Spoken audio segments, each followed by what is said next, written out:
Dari 75 miliar ini, ya, tadi disampaikan di awal hasil pemeriksaannya 75 miliar kurang bayarnya. Kemudian disanggah, turun lagi, disampaikan, disanggah, dan terus seperti itu sampai terakhir menjadi 15 miliar.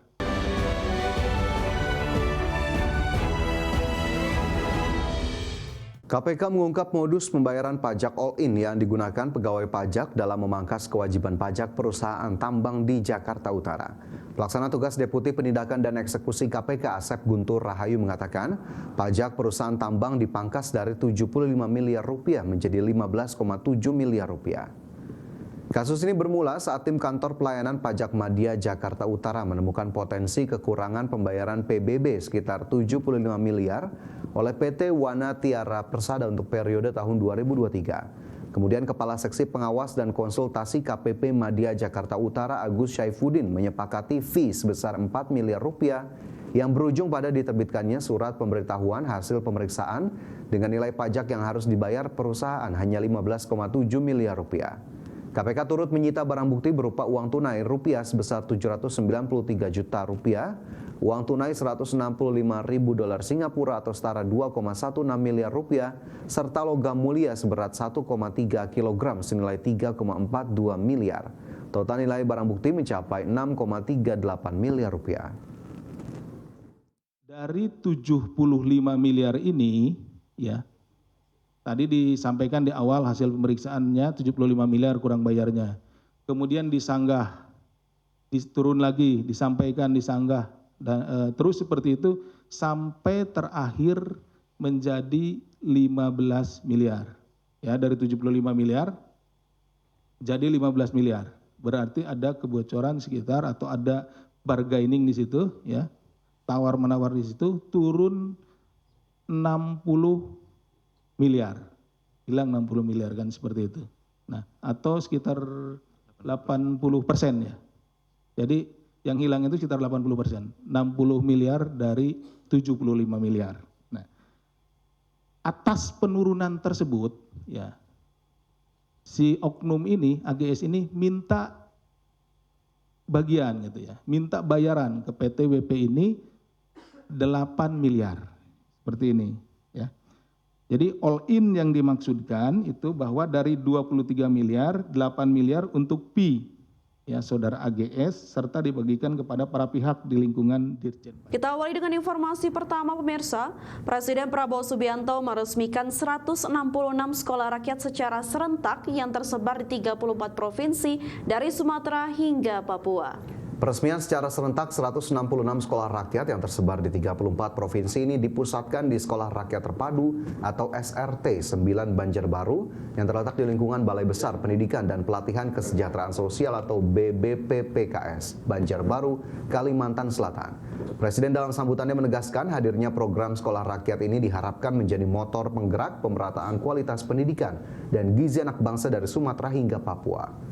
Hingga saat ini sejak mulai beroperasi pada pertengahan 2025, program sekolah rakyat telah menampung hampir 16.000 siswa dan menyerap lebih dari 7.000 tenaga pendidik serta kependidikan di tahap rintisan.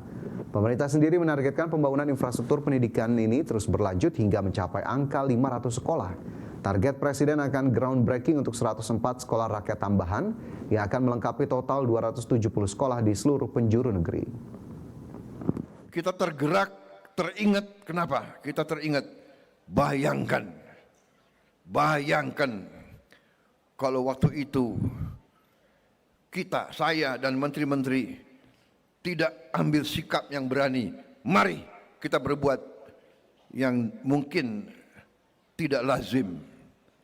Kita bikin sekolah yang terbaik, sekolah berasrama untuk mereka-mereka yang mungkin tidak punya harapan, mereka yang dari keluarga yang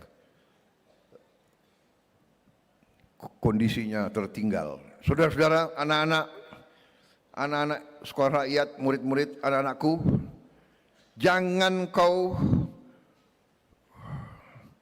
kecil hati, jangan kau malu orang tuamu hanya buruh atau hanya petani miskin atau hanya tukang pemulung. Jangan kau malu. Mereka mulia, mereka kerja keras, halal, bekerja dengan keringat untuk masa depanmu. Jangan. Kembali bersama kami di Prime Market Highlights. Pemirsa, Menteri Keuangan Purbaya Yudi Sadewa menyebut Presiden Prabowo Subianto setuju anggaran transfer ke daerah untuk Provinsi Aceh tahun 2026 tidak dipotong. Ya, Menkyu menyampaikan pengembalian jumlah TKD seperti tahun sebelumnya itu supaya bisa mempercepat proses pemulihan Aceh sesuai yang direncanakan. Di mana Purbaya mengungkapkan total TKD yang akan dikembalikan ke pemerintah Aceh untuk anggaran 2026 yakni 1,7 triliun rupiah. Purbaya meminta pemerintah daerah di Aceh segera membelanjakan anggaran yang ada agar pemulihan pasca bencana bisa cepat berlangsung. Purbaya juga menyoroti aduan mengenai kendala pengadaan kapal keruk untuk penanganan bencana di Sumatera. Kapal keruk yang sangat dibutuhkan itu ternyata dikenakan cukai sebesar 30 miliar rupiah. Menanggapi masalah tersebut, Purbaya langsung memutuskan dan membebaskan pajak untuk pemindahan kapal keruk. Aceh Tambiang saya transfer 40 sekian miliar sekarang. Dia punya di rekeningnya 130. Jadi kemungkinan besar, jadi kalau digobang ya hampir 170 ya. Kalau dilihat dari situ kira-kira uang bukan masalah untuk Pemda. Cuman sekarang karena pemerintahnya belum bisa berjalan karena kendala bencana ini aja. Tapi begitu itu beres harusnya sih akan cepat balik ke normal. Nanti kalau Pemirsa, Komisi Pemberantasan Korupsi menetapkan 5 orang sebagai tersangka dalam operasi tangkap tangan kasus pemeriksaan pajak di kantor pelayanan pajak Madya Jakarta Utara. KPK menyebut pejabat KPP Madya Jakarta Utara menerima suap terkait fee pembayaran pajak dari PT WP dengan total suap mencapai 4 miliar rupiah. Komisi Pemberantasan Korupsi menetapkan 5 orang sebagai tersangka dalam operasi tangkap tangan kasus pemeriksaan pajak di kantor pelayanan pajak Madya Jakarta Utara, Direktorat Jenderal Pajak Kementerian Keuangan.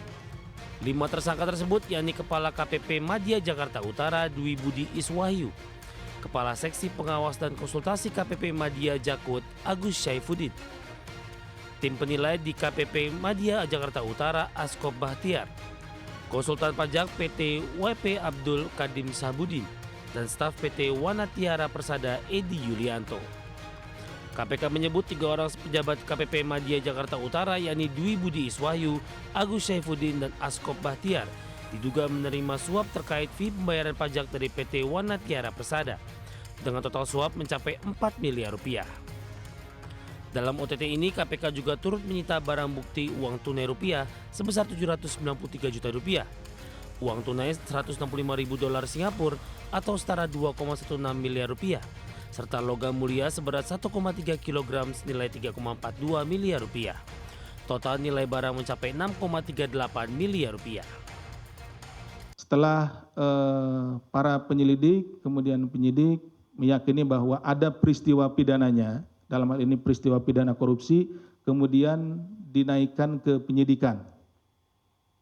Selanjutnya terhadap tadi barang-barang yang diperoleh pada saat tertangkap tangan, kemudian dilakukan penyitaan, kemudian dilakukan pemeriksaan terhadap saksi-saksi, ini sudah penyidikan nih, pemeriksaan kepada saksi-saksi, dan berdasarkan kecukupan alat bukti, dalam hal ini ada paling tidak 2 alat bukti ya, itu kami menetapkan 5 orang tersangka.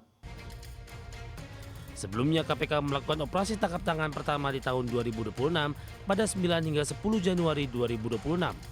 Dalam operasi tersebut KPK menangkap 8 orang terkait dugaan pengaturan pajak di sektor pertambangan. Dari Jakarta, Ismailia Muhammad Zulkarnain, Adex Channel.